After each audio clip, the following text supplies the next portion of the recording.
appreciate.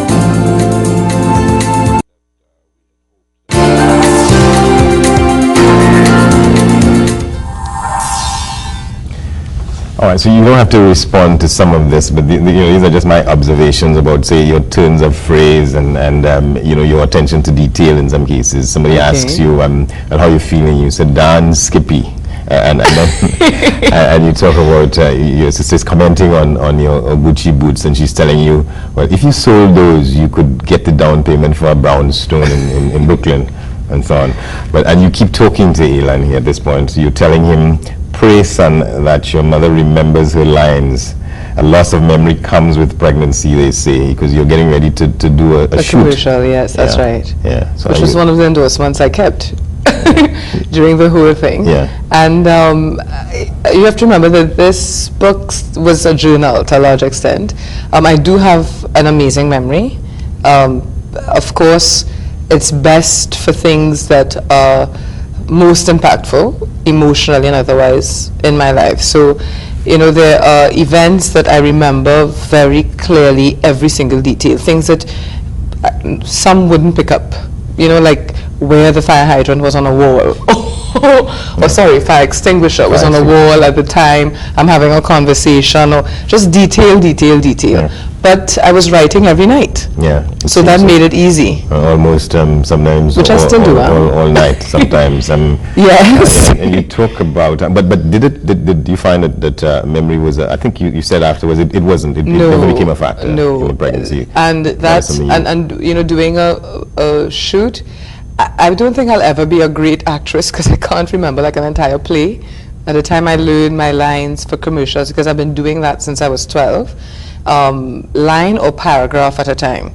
And in a shoot environment is very easy because they make it easy. They do whatever you, the main model, spokesperson, wants. So, you're eating whatever your favorite food is, everybody's catering to you. All you have to do is stand up there and deliver your lines. Yes.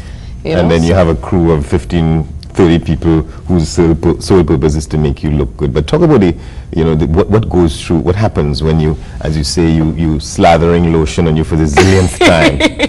A commercial, a 30-second commercial is exceptionally tedious in a way in which I think I've not done a movie. I've been on a few movie sets during production, is not. In that every second of a 30-second commercial, every nanosecond is choreographed, and it has to be. So, and you have you're selling product, you're selling a fantasy 90% of the time. So it's very easy to get distracted because the technical aspect of a shoot is painful. Like it may take half an hour to light a particular scene, which covers maybe from your knee to your toes. And you do that for like 5 minutes, and then it's a break and you're on to the next. So, if you're as active as I am, I'm always thinking. I think even when I sleep sometimes, it drives my secretary crazy because she's like, you leave work here from here in the afternoon. I come in to the office and there are like 20 emails from you, and then voicemail messages all night long. Do this, do that, follow up on this, that, and the other. Yeah. It's just my nature. So if I am supposed to be selling the fantasy with that lotion, I may get a little bit distracted and start thinking, gosh, I should really call Marina and tell her X, Y, and Z. And then I'm not selling the fantasy, and it reads in my actions. Okay. So I have to bring myself back to that, you know? Earlier on, you and Dee were talking, and she was telling you about how much you wanted the thing you wanted to do most in life was to have a child. From as far as you could remember. Yes. And then you all are talking now, and she's telling you once you're mentally ready and prepared for child rearing, you all were having this conversation. Yes. And I asked, well, how do you know that you are? How do you know when you are? Because you're talking here, if people reading this book, you're talking here to other people who may want to get pregnant.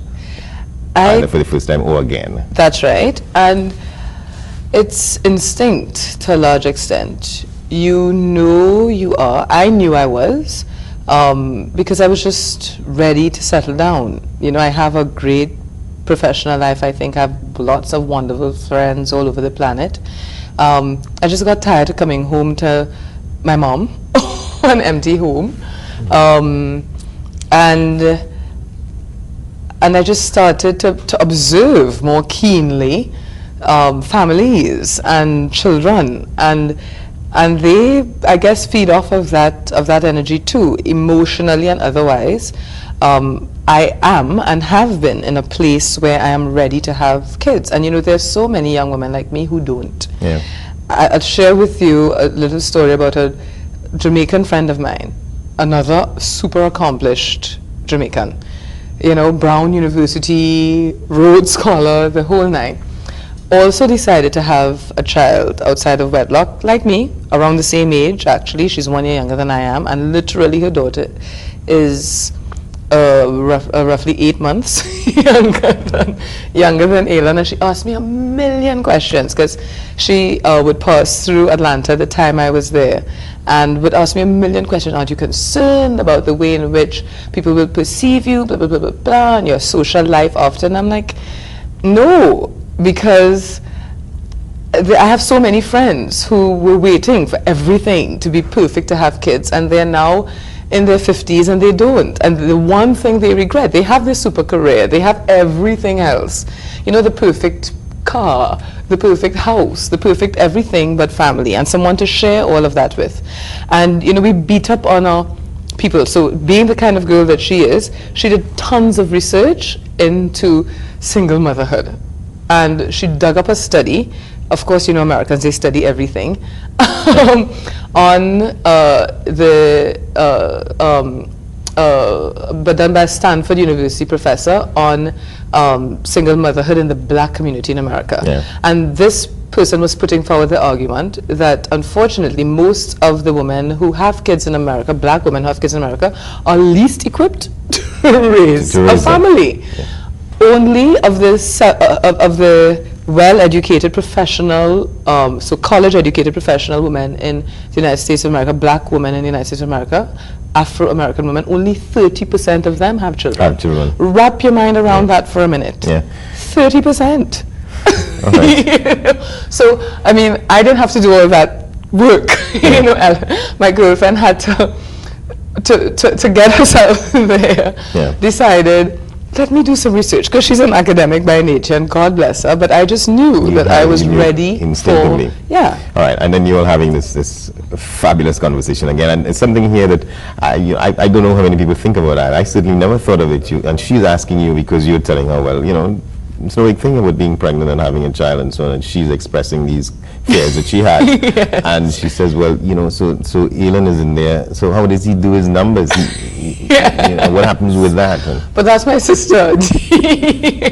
D&E's always throws the most unreal curveballs at me. And that was one of them, because like my girlfriend from Jamaica, D has to analyze everything from every angle. But shortly after that, you come back to talking with Ailan about the state of relations with his father, and you say his preoccupation with getting custody of one child is getting in the way of appreciating the other. Yes. And you feel that at several points. Yes. And you have this friend named Dick, whom you describe, is he who you describe as being the epitome of chivalry? Yes. Yeah, I chivalry have is a few important friends to you? like that, but yes. Chivalry is important to you? Very important, but not chivalry for a show only. And Dick is one of the kindest, most real human beings I know, always exceptionally respectful. Very, very busy. He was the chairman of AOL Time Warner up until the end of 2008, and now he's the chairman of Citigroup. He's been asked by the U.S. government basically to assist them in pulling that company out of the trouble it's in. So you understand, this is a guy who is busy. Yeah. But he always finds time, not only for me while I lived in New York, but even now, he's always keeps in touch. There are a few of us, a few young women and men that he mentors and he guides through life. Yeah. And then there's how you pronounce it in BHR, the Haitian Cuban friend of yours. Bear Champagne. Bear Champagne. Yes. Again, and all these male friends of yours cannot understand how Ailan's father is treating you in the way that he does, and you say because they're not living our life, if you know what I mean. And they would kill him if they get a chance. Yes, they would. And this is what you but say that's here. because to them I am, you know, to dig, to bear, I am, to Dick I'm almost like a daughter. Yes, and a doll. Yeah, because you say here about Dick, I don't tell Dick about your father's about face with me, for I don't want him to judge too harshly before meeting him. Yes. Yes. And why? Because he is like my New York dad. Yeah. You know? He is. And then you're talking with him here again about these things, and you say, if I were to have another son, and I stop there and ask whether you think you will? Yes, I hope so.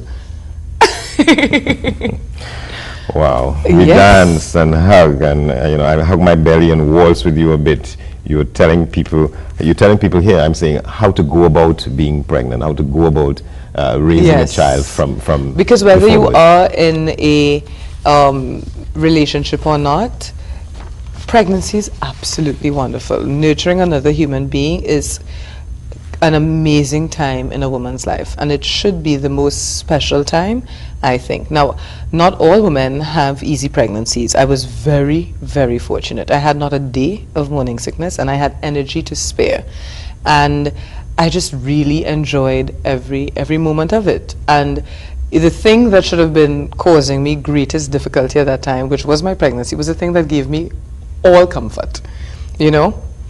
In very much the same way my kids at Sil Ross did before Universe, you know. At that time, and I mentioned this, that was a difficult time for me because my parents, when I was at law school, were going through their separation. It was very difficult. It was very, very difficult. So, you know, you would think a home for kids living with HIV is a difficult place to be. You won't find solace there. But those kids were an amazing source of joy for me and continue to be during that time, because they were just kids. They weren't kids living with HIV. You know, 90% of the time they were just kids giving Auntie Wendy plenty love and hanging out. And the same thing during my pregnancy. All right. Ailan was that guy. All right. We'll be back in a moment. More with Wendy Fitzwilliam.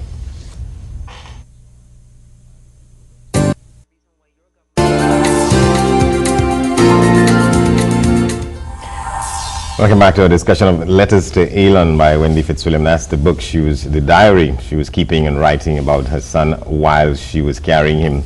Let me just read some things for you. You write here, you're talking to this baby in your loins, as it were. The first meeting, after we go back to the States, and his dad comes to New York, and you're talking about that meeting. You smelling alcohol in his perspiration. You're saying, I had not anticipated this. A little later on, you say, I feel your father's emotional withdrawal. As you all had been out to the concert and going home, and you feel that. Although he's holding your hands, you feel he could be, you know, halfway around the world. You say, I know your father's good. I kiss your father good night, and he's totally unresponsive. Yes. What is the cause of this response? I'm asking that. And say, you will know the love of both parents, for I firmly believe your father's rejection of me is of me and not of you. That's right. And I'm asking myself, how are you doing emotionally, feeling all of this and writing all of this? Well, I think in any relationship, but particularly a romantic